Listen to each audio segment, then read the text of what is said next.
আজকের সংক্ষিপ্ত বক্তব্যের বিষয় ইত্তেবাউস সুন্নাহ ওয়া ইজতিনাবুল বিদআহ। সুন্নাতের অনুসরণ এবং বিদআতকে পরিহার করা। সুন্নাতের অনুসরণ ও বিদআত পরিহার করা সম্পর্কে এক গুরুত্বপূর্ণ তত্ত্বাবধান সংক্ষিপ্ত বিবরণের চেষ্টা করব ইনশাআল্লাহ। সম্মানিত উপস্থিতি, আসুন আমরা প্রথমেই জানি সুন্নাতটা কি জিনিস। মুসলিম হিসেবে সুন্নাত সম্পর্কে অবগত থাকা, সুন্নাত অনুপাতে আমল করা একান্ত দরকার। যদি দরকার অনুভব না করি, তাহলে বিচারের মাঠে আমল করেও বিচারের মাঠ আমাদের জন্য ভয়াবহ আকার ধারণ করতে পারে। তো সুন্নাত শব্দের অর্থ হচ্ছে তরিকা, রাস্তা।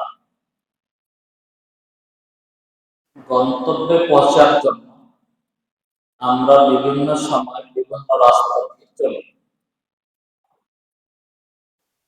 তো এই রাস্তা চলতে গিয়ে যদি ভুল করি, তাহলে কিন্তু গন্তব্যের বাইরে, যেখানে আমার উদ্দেশ্য ছিল না, সেখানে পৌঁছে যাব।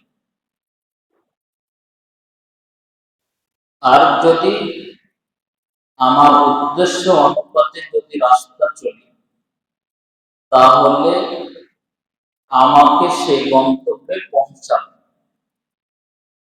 তো পৃথিবীতে একজন মুসলিম ব্যক্তি যে সৎ আমল করবে, এই সৎ আমলের রাস্তা হচ্ছে বিশ্বনবী মুহাম্মদ রাসূলুল্লাহ সাল্লাল্লাহু আলাইহি ওয়াসাল্লামের দেখানো রাস্তা।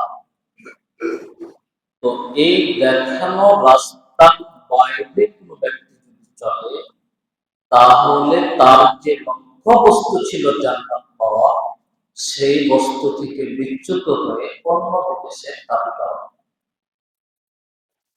তাহলে সুন্নাত শব্দের যে অর্থটা আমরা পেলাম, উদ্দেশ্যটা যেটা পেলাম, আত-তরিকাতুল মাহমুদাতু, প্রশংসিত রাস্তা, আল মুস্তাকিমা, যেই রাস্তাটা সরল সঠিক সোজা রাস্তা, আমাকে আপনাকে যেই উদ্দেশ্য গন্তব্যে পৌঁছে জান্নাত, সেখানে আপনাকে পৌঁছাবে।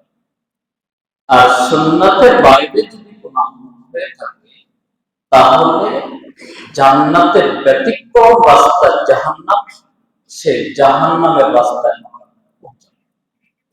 আসুন যে বিশ্বনবী মুহাম্মদ রাসূলুল্লাহ সাল্লাল্লাহু আলাইহি ওয়াসাল্লামের পথ, সুন্নাহ, রীতিনীতি, এটা ঠিকভাবে বাছাই করে তার উপরে আমল করা একজন মুসলিম হিসেবে কতটুকু গুরুত্বের দাবি রাখে, এটা একটু অনুধাবন করে আমল করা। যদি বোঝার চেষ্টা না করি, তাহলে পরিণতি কি ভয়ঙ্কর হবে, একটু মরলে তখন আমরা বুঝতে পারব। সম্মানিত উপস্থিতি, তো মহান রব্বুল আলামিনের প্রেরিত রাসূল বিশ্বনবী মুহাম্মদ রাসূলুল্লাহ সাল্লাল্লাহু আলাইহি ওয়াসাল্লামের এর দেখানো পদ্ধতি সুন্নাহ অনুপাতে যে চলতে হবে, এটা মহান আল্লাহ তাআলা পবিত্র কোরআন কারিমের মাঝে বলছেন। তিনি বলেন, ওয়ালা আতাকুমুর রাসূলু ফাখুযুহু ওয়ালা নাহাকুম আনহু ফান্তাহু। তোমাদের রাসূল তোমাদেরকে যে পথটা দেখাচ্ছেন, যে জিনিসটা তোমাদেরকে দিচ্ছেন, সেটা তোমরা ধারণ করো, সেটা তোমরা নাও, সেটা তোমরা গ্রহণ করো। ওয়ালা নাহাকুম আনহু ফান্তাহু, যেখান থেকে তিনি তোমাদেরকে নিষেধ করছেন, সেখান থেকে তোমরা বেঁচে থাকো। এটা কে বললেন? মহান আল্লাহ। মহান আল্লাহ তাআলা পবিত্র কোরআনুল কারীমের মাঝে ঘোষণা দিলেন, যে বিশ্বনবী মুহাম্মদ রাসূলুল্লাহ সাল্লাল্লাহু আলাইহি ওয়াসাল্লাম যেই পথের উপরে চলতে বলছে, যেটাকে ধারণ করতে বলছে, সেটা ধারণ করতে।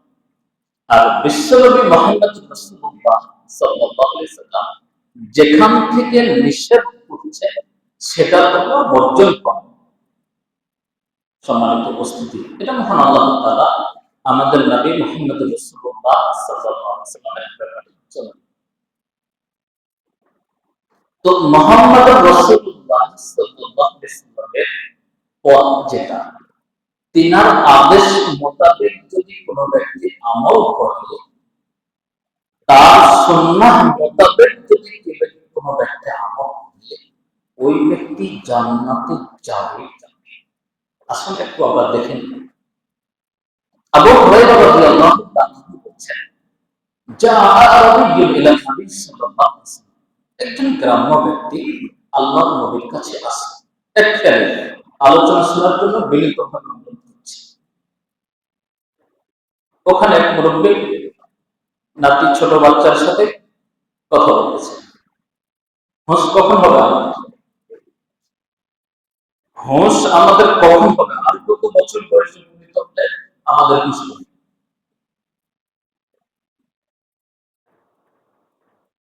যেখানে একজন পাশে বসে থাকা ব্যক্তিকে কথা বলে একজন মুসাল্লির ক্ষমতা নেই তাকে চুপ থাকো এ কথা বলতে। আর কতদিন আলোচনা শুনলে আমাদের হুঁশ হবে যে আলোচনার সময় কথা বলতে হবে। আর কতদিন আলোচনা শুনলে আমাদের ভিতরে এই জ্ঞান করতে হবে যে আলোচনা মনোযোগের সাথে শুনতে হবে। আল্লাহ তাআলা আমাদেরকে হেদায়েত দান করুন। তো একজন গ্রাম্য ব্যক্তি আল্লাহর নবীর কাছে এসে বলছেন, আল্লাহর নবী, দুল্লুনি আলা আমালিন আবিদতুহু দাখাল জান্নাহ। আল্লাহর নবী, আমাকে একটা কিছু আমলের ব্যাপারে আমাকে বলে দিন।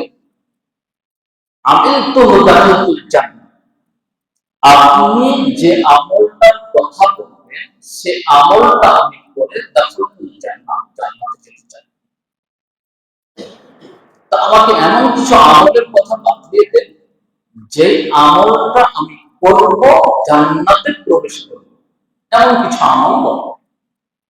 তখন আল্লাহর নবী বলছেন, আন তা'বুদাল্লাহ ওয়া লা তুশরিকু বিহি শাইআন।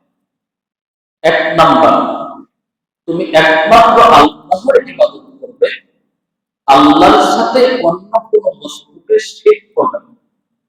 আল্লাহর সাথে ইবাদত করতে গিয়ে অন্য কোনো বস্তু অংশীদার স্থাপন করবে না, একমাত্র আল্লাহর ইবাদত।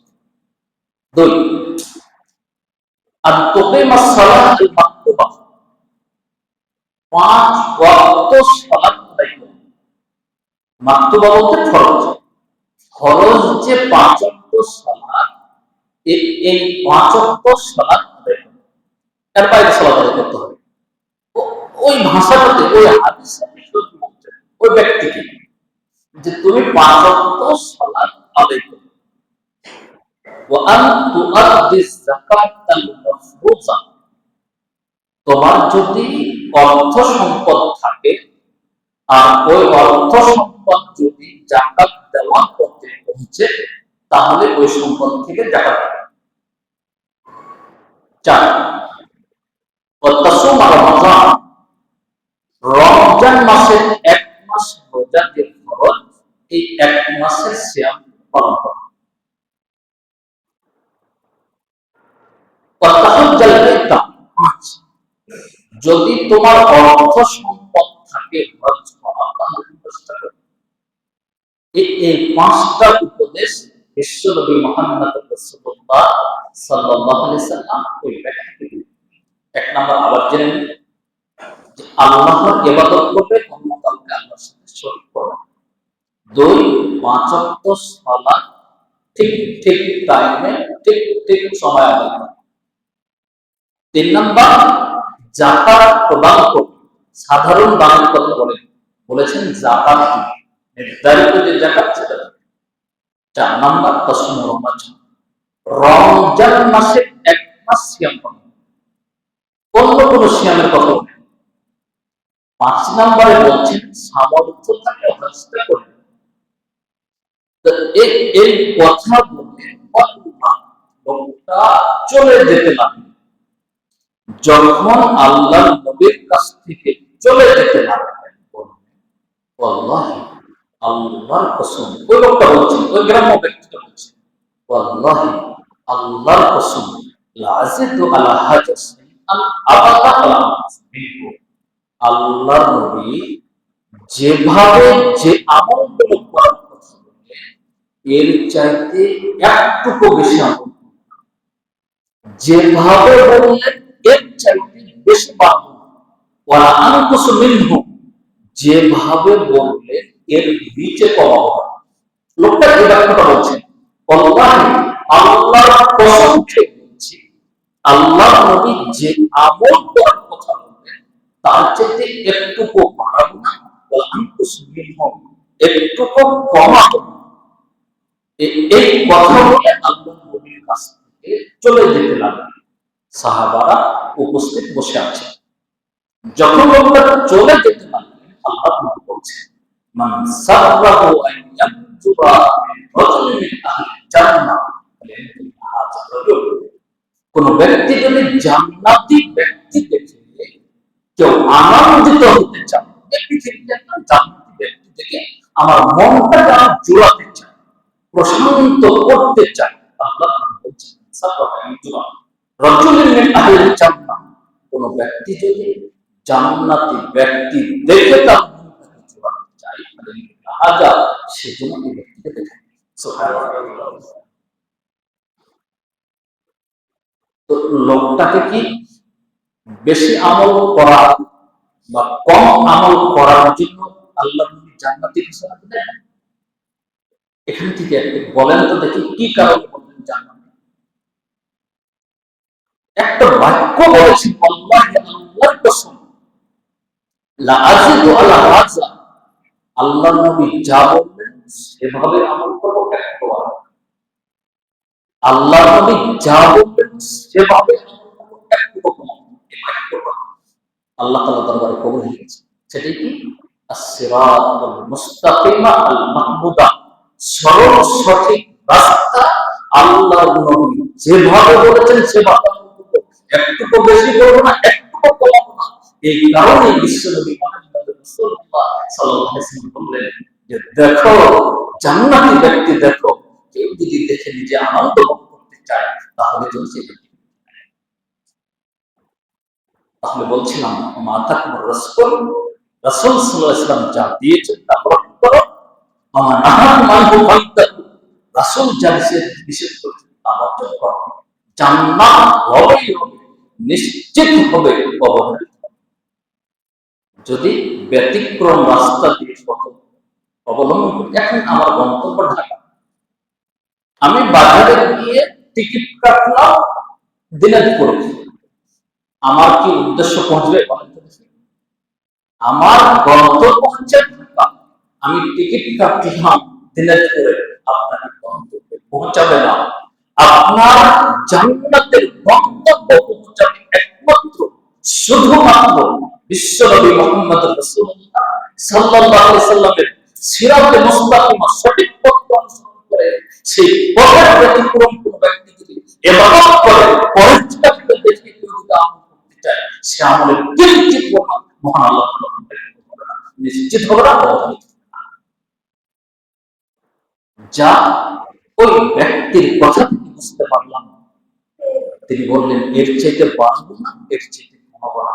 আল্লাহ বলছেন আমরা হক যাত্রার কাছ থেকে জানি, দিনের জ্ঞান অর্জন করতে গেলে, দিনের ব্যাপারে জ্ঞান অর্জন করতে গেলে 10-15 বছর পড়তে হবে, শুধু আরবি পড়তে হয় 10-15 বছর। তো জ্ঞানী ব্যক্তিদের কাছ থেকে দিন কোন ব্যক্তি যদি গ্রহণ করে, এই সুন্নাত কোন ব্যক্তি যদি গ্রহণ করে, তাহলে সঠিক সুন্নাত পাবে। আর দাড়ি টুপি পাঞ্জাবি আর কণ্ঠ দেখে কোন ব্যক্তি যদি দিনকে অসাধারণ করতে চায়, সে ব্যক্তি ধোকার ভিতরে পড়বে। পাগড়ি টুপি দেখিয়ে দিন, কোনোদিন সঠিক দিন আপনাকে পৌঁছাবে না। পৃথিবীতে যারা এরকম ভাবে দিনকে অনুসরণ করতে গেছেন তারাই কিন্তু পথভ্রষ্ট। অথচ আল্লাহ তাআলা কি বলছেন দেখেন তো, মহান আল্লাহ তাআলা বলছেন, ওমা আরসালনাকা মিন ক্বাবলিকা ইল্লা রিজালান নূহি। হে আল্লাহর নবী, আপনার পূর্বে যত নবী রাসূল প্রেরণ করেছি আপনাকে সহ, আপনার পূর্বে যত নবী রাসূল প্রেরণ করেছি পুরুষ ব্যক্তি আমি নবী রাসূল হিসেবে প্রেরণ করেছি। নূহি ইলাইহিম, আর ওই পুরুষ ব্যক্তি ওই নবী রাসূলদেরকে বলে দিয়েছি, ওহী করে জানিয়ে দিয়েছি তার উম্মতদেরকে যে ফাসআলু আহলা যিকরি ইন কুনতুম লা তা'লামুন। হে পৃথিবীর মানুষ, তোমরা অজানা মানুষ, জানা মানুষের কাছ থেকে জ্ঞান অর্জন করবে। যারা জানে দিনের ব্যাপারে, যারা পারদর্শী, তাদের কাছ থেকে জ্ঞান অর্জন করিও, দলিল প্রমাণ আদি সহকারে, এবং ওই ওই দলিলটা কোরআনে আছে কিনা, হাদিসে আছে কিনা, এই প্রমাণাদি সহকারে তোমরা জানো। সম্মানিত উপস্থিতি, তাহলে মহান আল্লাহ তাআলা আমাদের প্রিয় নবী মুহাম্মদ রাসূলুল্লাহ সাল্লাল্লাহু আলাইহি ওয়াসাল্লামকে বলছেন, আপনার পূর্বে যত নবী রাসূল প্রেরণ করেছি আপনাদের সবই পুরুষ প্রেরণ করেছি, আর তাদের কাছে ওহী করেছি কি, যে জানা মানুষের কাছে জানা, আহলুল যিকর, যারা জ্ঞান এর অধিকারী, যাদের ভিতরে জ্ঞান আছে, জুব্বা, পাগড়ি, টুপি, এদেরকে নয়, যাদের ভিতরে জ্ঞান আছে, এই জ্ঞানী ব্যক্তিদের কাছ থেকে জানবে। শুধু জানলেই হবে না, প্রমাণাদি সহকারে জানবে, সেটা কোরআনে আছে কিনা, সেটা সুন্নাতের ভিতরে, রাসূল সাল্লাল্লাহু আলাইহি ওয়াসাল্লামের আদর্শের ভিতরে আছে কিনা, এইভাবে জেনে আমরা কিভাবে জানছি? আমরা হুজুর বলেছি আমার অমুক বলেছেন আমার আরো, কিন্তু এভাবে যদি আমল করি, আমাদের আমল আল্লাহ তাআলার দরবারে কবুল হবে না। জেনে আমল করতে হবে, ওটা সুন্নাত মোতাবেক হচ্ছে কিনা সে জেনে আমল করে, যদি আমল করে সেটা আল্লাহ তাআলার দরবারে কবুল হবে না। হলে গ্রামের ব্যক্তি আল্লাহর কাছে পেয়ে আসে, এসে বলছেন আমাকে এমন কিছু জানা, যেই কাজটা যদি আমি করি জান্নাতে পৌঁছাবো। মন মতো আমল করতে পারতাম, মন মতো ভালো কাজ করতে পারতাম, কিন্তু সে কেন করলো, কেন জানতে আসলো, আর জানার পরে যখন সঠিকটা জানতে পারলো তখন তো মামিয়ে যেতে পারবো। সম্মানিত উপস্থিতি, আজকে আমাদের আমলগুলো হয়ে গেছে বিভিন্ন ব্যক্তি কেন্দ্রিক আমল, যাকে যে ভালোবাসে, অন্ধ অনুসরণ করে, সে অনুমতে আমল করে, সেই পথটাকে ধারণ করে আমরা মনে করছি আমরা সঠিক পথে আছি। তার একজন ব্যক্তি মারা গেছে, যাই অবস্থা, আল্লাহর নবী একটা আমল জানিয়ে দিলেন, ওই মুমূর্ষ ব্যক্তির নিকটে আমল, সে আমলটা কি? আল্লাহ নবী বলছেন, তোমরা মুমূর্ষ ব্যক্তির পাশে বলো লা ইলাহা ইল্লাল্লাহ। তোমরা মুমূর্ষ ব্যক্তির পাশে বলতে থাকো লা ইলাহা ইল্লাল্লাহ। মান ক্বালা লা ইলাহা ইল্লাল্লাহ, কোন ব্যক্তি যদি লা ইলাহা ইল্লাল্লাহ বলে ফেলে, মান কান আখিরু কালামি লা ইলাহা ইল্লাল্লাহ, মৃত্যুর আগে যার শেষ কালেমা হবে লা ইলাহা ইল্লাল্লাহ, দাখালাল জান্নাহ, সে জান্নাতে যাবে। তাহলে বিশ্বনবী মুহাম্মদ রাসূলুল্লাহ সাল্লাল্লাহু আলাইহি সাল্লামের জানানো দেখানো আমল হচ্ছে মুমূর্ষ ব্যক্তির পাশে তালকিন দেওয়া লা ইলাহা ইল্লাল্লাহ। কিন্তু আমার আপনার মতন হুজুর বলছে মুমূর্ষ ব্যক্তির পাশে পড়ো সূরা ইয়াসিন। মুমূর্ষ ব্যক্তির পাশে পড়ো ইয়াসিন, মৃত্যুর যন্ত্রণা কমবে, মৃত্যুর যন্ত্রণা কষ্ট কমবে। মুমূর্ষ ব্যক্তির কাছে পড়ো সূরা ইয়াসিন। বলেন তো, মৃত্যুর যন্ত্রণা কমা ভালো না জান্নাতে যাওয়া ভালো? সন্দেহ আছে নাকি? মুখ দিয়ে কথা বের না কেন? জান্নাতে যাওয়া ভালো না মৃত্যুর যন্ত্রণা কমা ভালো? আয়েশা রাদিয়াল্লাহু তাআলা আল্লাহর নবীর সবচেয়ে প্রিয়তম স্ত্রী, তিনি বলছেন আল্লাহর নবীর মৃত্যুর কষ্ট দেখে অন্যের মৃত্যুর কষ্টকে যেমন খারাপ মনে করতাম, এই চিন্তাটা আমি হারিয়ে ফেলেছি। বলেন তো, আয়েশা রাদিয়াল্লাহু তাআলা সূরা ইয়াসিন মুখস্থ ছিল না? আল্লাহর নবীর কাছে সূরা ইয়াসিন পড়তে পারতো না? বলেন তো। আল্লাহ নবী বলছেন, আয়েশা রাদিয়াল্লাহু তাআলা বলছেন, আল্লাহর নবীর জান যখন যায়, আত্মাটা যখন বের হয়, আল্লাহর নবীর মাথাটা হচ্ছে আমার এই থুতনির নিচে, আমার পেটের উপর এখানে হেলান দেওয়া। আল্লাহর নবীর যখন জান যায়, তখন আল্লাহর নবীর মাথাটা এখানে আমার বুকের। তো তিনার পাশে ছিল একটা পানির পেয়ালা, সেখান থেকে হাত দিয়ে পান করছেন আর এইভাবে মাথা তুলছে আর বলছেন, আল্লাহুম্মা গফিরলি ওয়ারহামনি ওয়ালহিকনি বির-রাফিকিল আ'লা। আল্লাহ, তুমি আমাকে ক্ষমা করো, আমার প্রতি দয়া করো, উচ্চ সম্মানিত ব্যক্তি তাদের সাথে আমাকে বিশাল। এইভাবে বলছেন আর বলছেন, মরণে খুব কষ্ট, মরণে খুব যন্ত্রণা, মরণে খুব কষ্ট, মরণে খুব যন্ত্রণা। এই কথাটা আল্লাহ ঈশ্বর বলেন তো দেখে, আয়েশাকে পাশ থেকে করতে হয়েছে। এখন আপনি আপনার এই বাড়িতে বৈঠক করা বলে গেছে যে মরলে মুহূর্ত ব্যক্তির পাশে করতে হবে, আর সেটাকে আমি আপনি ধরে নিয়েছি। এখন হক কথা বলা যেমন বিপদ, হক মানাটা তো বাইরে ঝাড়া চলা সবাই যে সূরা একটা ভালো জিনিস করছে, কিন্তু আপনাকে আমাকে কি বলেছি যে সরল সঠিক পথ আল্লাহ যেভাবে করতে বলেছে তার চেয়ে বড়। তো মুহূর্ত ব্যক্তির পাশে আল্লাহ বলি বলেন লাকিন মুনতাহা লা ইলাহা ইল্লাল্লাহ। সম্মানিত উপস্থিতি, একটু আগায় আল্লাহ নবীর কিভাবে অনুসরণ করতে হবে, সিরাতে মুস্তাকিমকে মাপকাঠি কিভাবে পথটাকে অবলম্বন করতে হবে। একজন ব্যক্তি মারা যাবে, তাকে সুন্দরভাবে গোসল, তাকে সুন্দরভাবে গোসল। তো ওই গোসলের যে সাতটা ঢিলা নিলেন, এই ঢিলাটাকে আল্লাহ নবী ব্যবহার করেছিলেন, এটা জানতে হবে। সাতটা যে নিষ্পাপ নিলেন, আল্লাহ নবী মরার আগে নিষ্পাপ দিচ্ছেন মুখটা পরিষ্কার করেন, কিন্তু মরার পরে ধোয়ার সময় যে সাতটা নিষ্পাপ দিয়ে আর মুখটাকে পরিষ্কার করাতে হবে, এটা দেখতে হবে যে আল্লাহ নবী করেছেন কি করেন।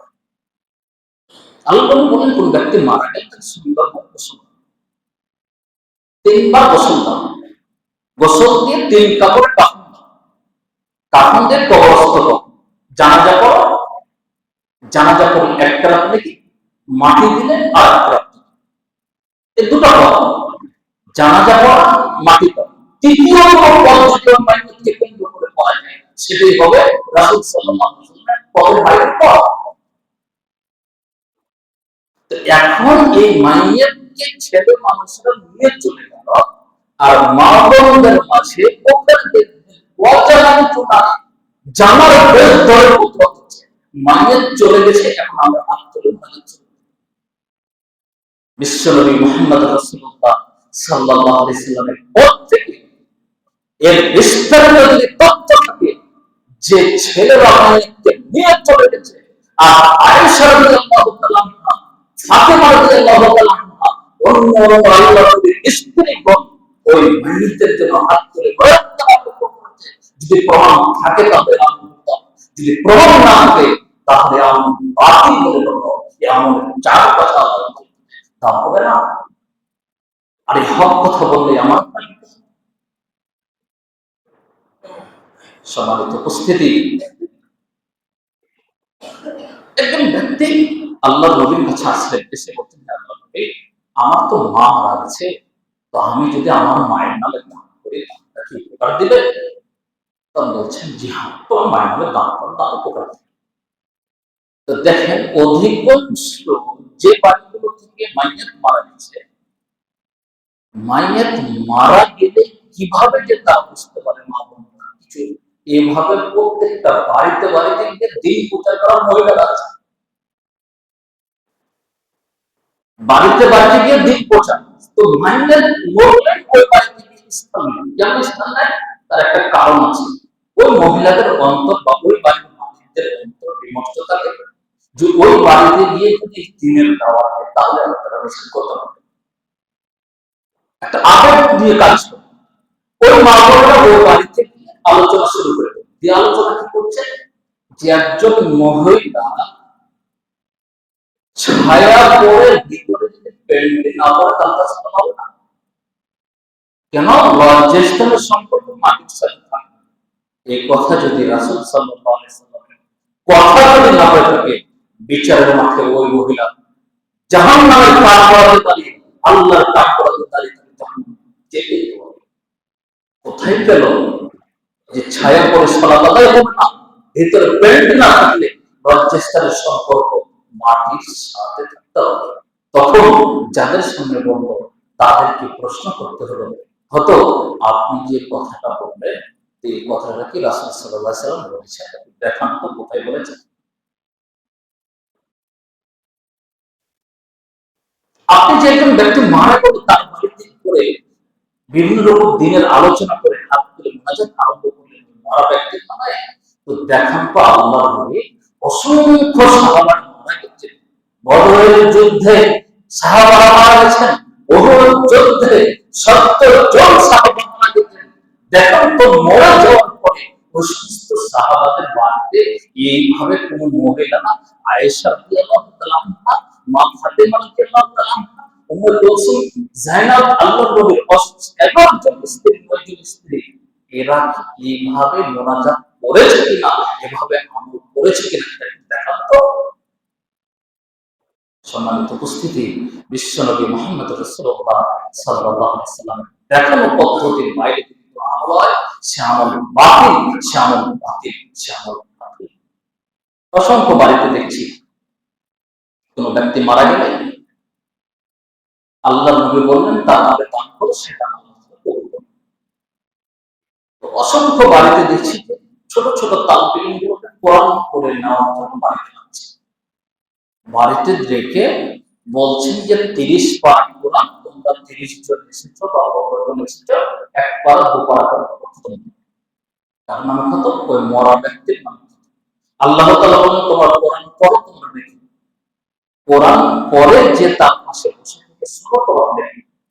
এখন ব্যক্তি জীবনে কোরআন পড়েছে কিনা, পড়েছে ভালো কথা, পড়ে ভালো কথা।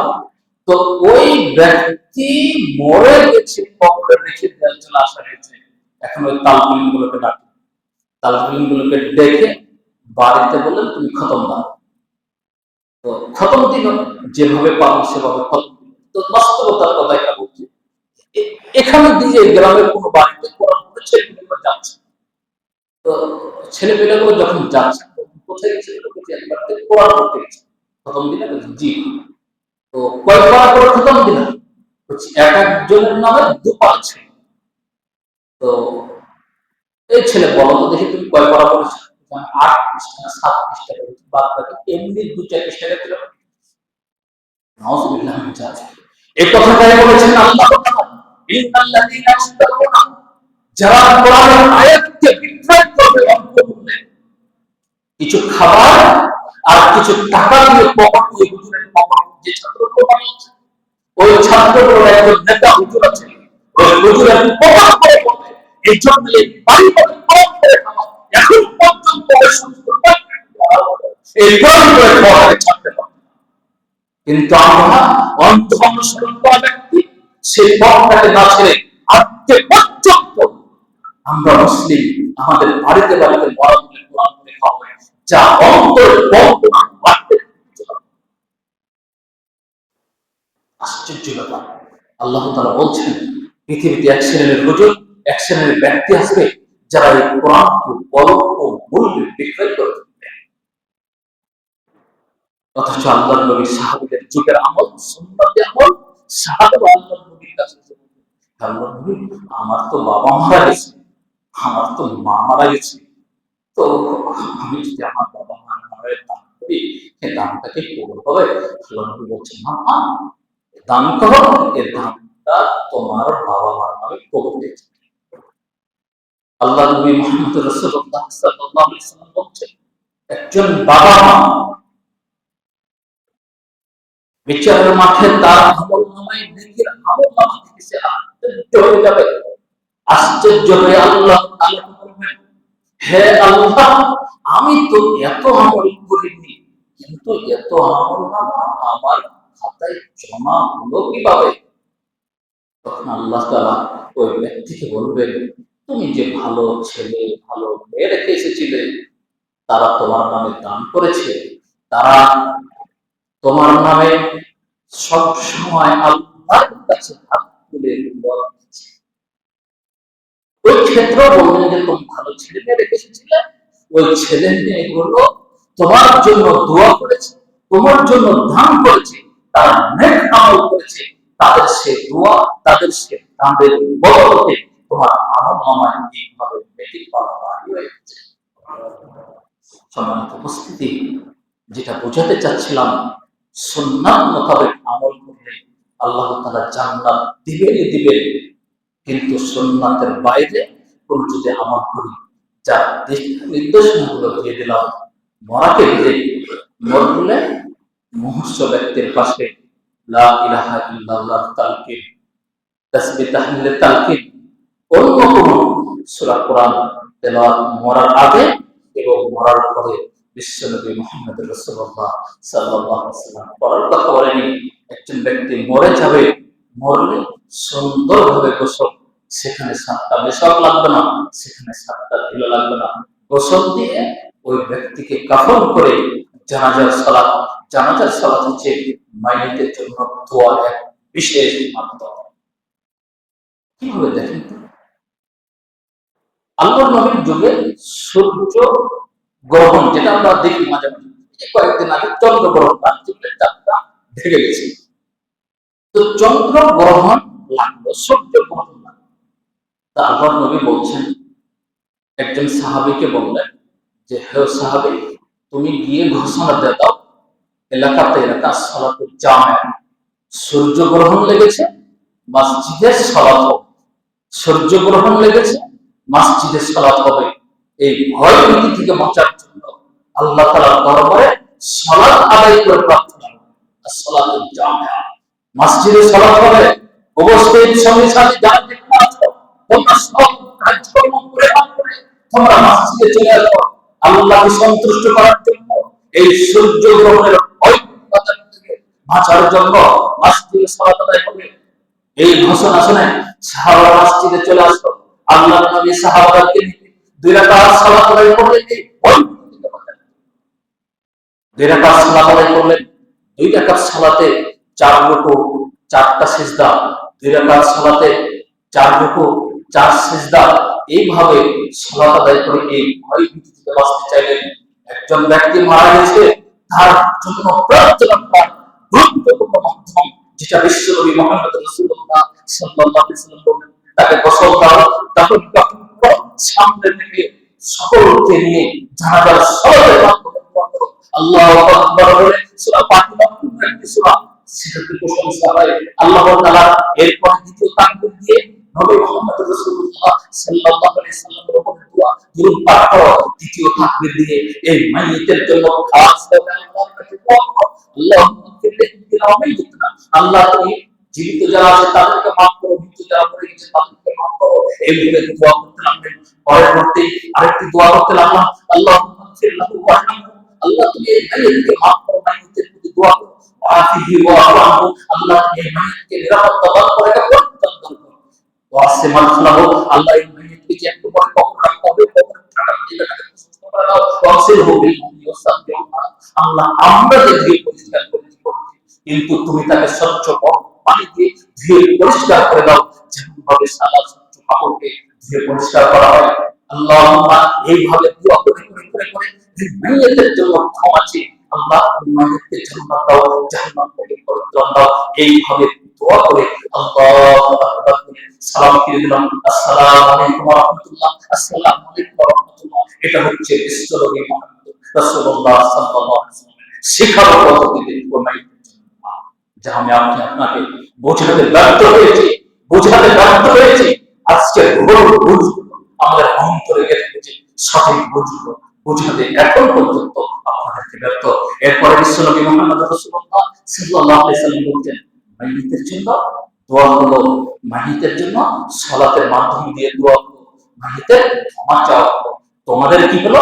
তোমাদের এক রাত নেকি মহান আল্লাহ। সম্মানিত উপস্থিতি, এক রাত নেকি মানে এক উহুদ পাহাড় সমতুল্য।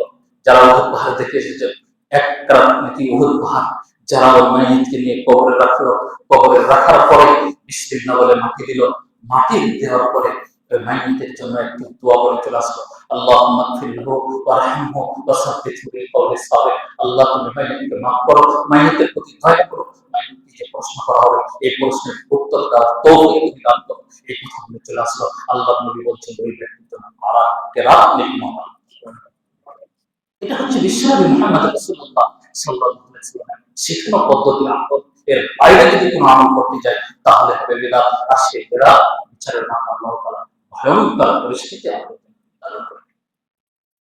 সম্মানিত উপস্থিতি, সুন্নাতের অনুসরণের ব্যাপারে যে আলোচনাগুলো করতে যাচ্ছি, যে বিশ্বনবী মুহাম্মদ রাসূলুল্লাহ সাল্লাল্লাহু আলাইহি ওয়াসাল্লামের দেখানো পদ্ধতিতে যদি আমল হয় নিশ্চিত জান্নাত হবেই হবে। যদি দেখানো পদ্ধতি বাইরে কোনো যদি আমল হয় সে আমল বাতিল হবে, বিচারের মাঠে সে আমল আল্লাহ তাআলার দরবারে পূরণ হবে না।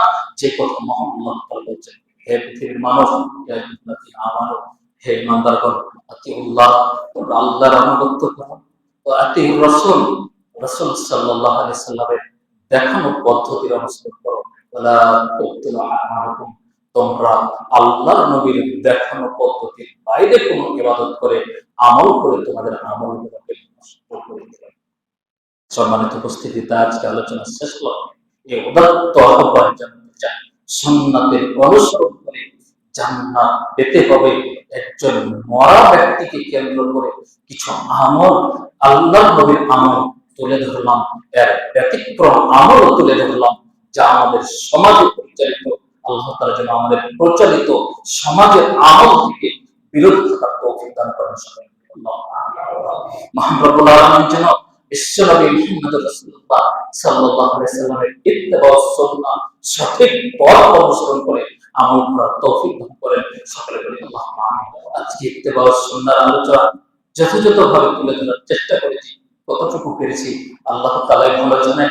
তবে ধারাবাহিক কিছু আলোচনা করে আপনাদেরকে বোঝানোর চেষ্টা করব যে সুন্নাত মোতাবেক আমল করলে জান্নাত, সুন্নাতের বাইরে আমল করলে জাহান্নাম। আল্লাহ তাআলা আমাদেরকে সুন্নাত মোতাবেক আমল করার তৌফিক দান করুন।